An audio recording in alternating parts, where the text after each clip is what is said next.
અને મહત્વના સમાચાર પર નજર કરીશું, જ્યાં દારૂ કૌભાંડમાં દિલ્હી કોર્ટનો મોટો ચુકાદો અને કેજરીવાલ અને મનીષ સિસોદિયા નિર્દોષ જાહેર થયા છે। દિલ્હી કોર્ટે કહ્યું કે પુરાવા પૂરતા નથી અને ખૂબ જ મોટી રાહત અત્યારે કેજરીવાલને મળી રહી છે।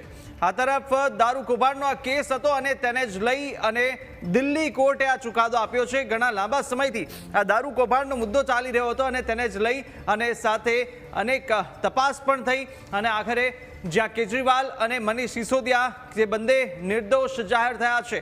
અનેક આક્ષેપો પણ થયા હતા, અનેક આક્ષેપો લાગ્યા અને તેને લઈને પણ તપાસ તમામ એજન્સીઝ દ્વારા કરવામાં આવી અને આખરે દિલ્હી કોર્ટે કહ્યું કે પુરાવા પૂરતા નથી। एक्साइज स्कैम में राउस एवेन्यू के स्पेशल कोर्ट ने सारे मुजरिमों को बरी कर दिया है और ये बरी तब किया है जबकि सारे साक्ष्य, सारे evidence, everything which they have to say, all statements have been seen, perused by the court, and after perusing everything, it is not a apprehension, it is not a suspicion, it is a court who has gone through everything, and after going through everything, every statement, every document, it has held that there is no charge which is made out against Mr. Kejriwal and the other accused person, which includes Mr. Manish Sisodia. Sir, काफी court जो था वो court ने court की है कि भी जो प्रोफेशनल स्टेटमेंट था प्रोसिक्यूशन विटनेस का वही चार्जशीट में नहीं सीबीआई ने लगाया। इन लेखों पे क्या कोर्ट ने कहा है? I would not go to everything, but court ने एक रिमार्क किया है कि court during the proceedings in charge had asked for the confessional statement which was made in 3064. The investigating officer perhaps had stated that it is not with him. The court has noted that in the sealed cover it is very much there. It was a copy which was given to him, and that statement was never produced in the charge sheet.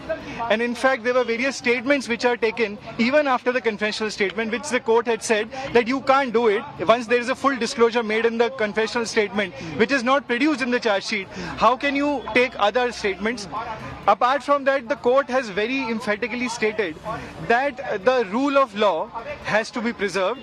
The machinery in criminal law is not to implicate somebody illegally, but only to do justice, and court has tilted the balance towards the justice.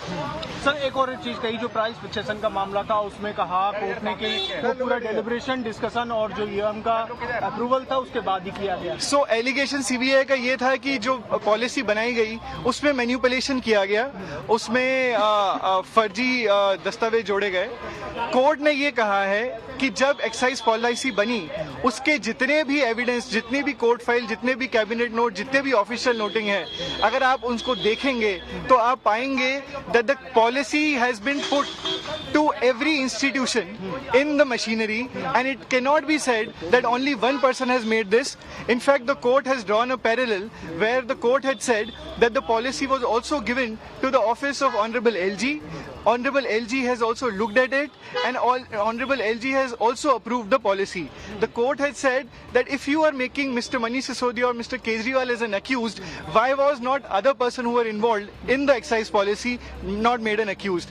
After that, the court had said that after seeing what has happened, how the policy was framed, it is actually seen that every institution, every stakeholder has been taken into confidence, and the file has gone to every stakeholder, and at no point of time there was any doubt which was framed at that contemporaneous point of time against the policy. South group का जो word है उसके ऊपर भी court ने objection किया है, discriminatory बताया है, क्या कहना है? कोर्ट ने ये कहा है कि सीबीआई ने अपनी चार्जशीट के अंदर स्पेसिफिकली जो अक्यूज पर्सन्स थे आंध्र प्रदेश से या हमारे दक्षिण पार्ट के जो क्षेत्र हैं उससे, उनको एक टैग दे दिया गया south group. This, according to the judge, is against the international practices. It is against the rule of law.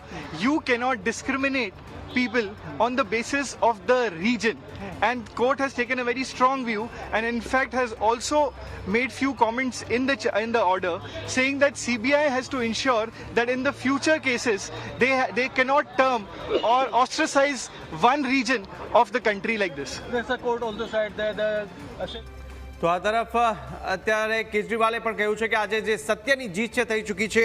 2021થી આ કેસ છે અને હવે કેજરીવાલે પણ નિવેદન આપ્યું છે, સાંભળીએ। हमारे ऊपर कीचड़ फेंका गया, 24 घंटे टीवी चैनलों के ऊपर डिबेट चलते थे, खबरें दिखाई जाती थी केजरीवाल भ्रष्ट है, केजरीवाल भ्रष्ट है।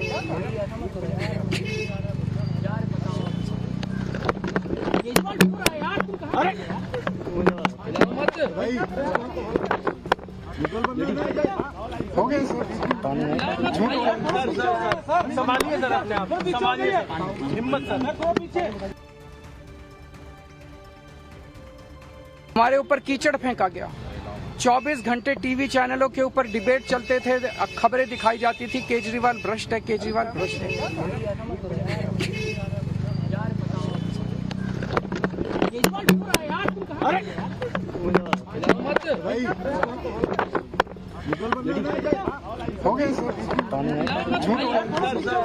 संभालिए सर अपने आप, संभालिए हिम्मत सर। તો આ દ્રશ્યો કે જે રીતે અત્યારે કેજરીવાલ જેઓ નિવેદન આપી રહ્યા હતા કે સત્યની જીત થઈ છે અને અનેકવાર મારા પર અત્યારે જે આક્ષેપો છે તે કરવામાં આવ્યા તે દરમિયાન ભાવુક થતા પણ જોવા મળ્યા।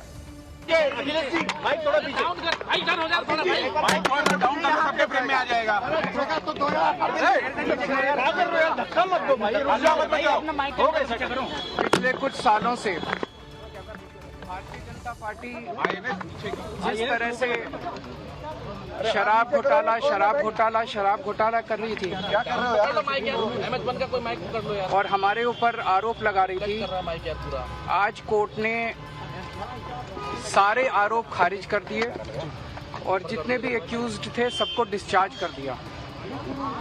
हम हमेशा कहते थे सत्य की जीत होती है, हमें भारतीय न्याय प्रणाली पे भरोसा है। मुंह पे जा रहे हैं सर के माइक नीचे। मैं जज साहब का बहुत बहुत शुक्रिया अदा करता हूँ जिन्होंने हमारे साथ न्याय किया, सत्य की जीत हुई। मैं हमेशा कहता था कि भगवान हमारे साथ है। मोदी जी ने और अमित शाह जी ने मिल के आजाद भारत का सबसे बड़ा राजनीतिक षड्यंत्र रचा।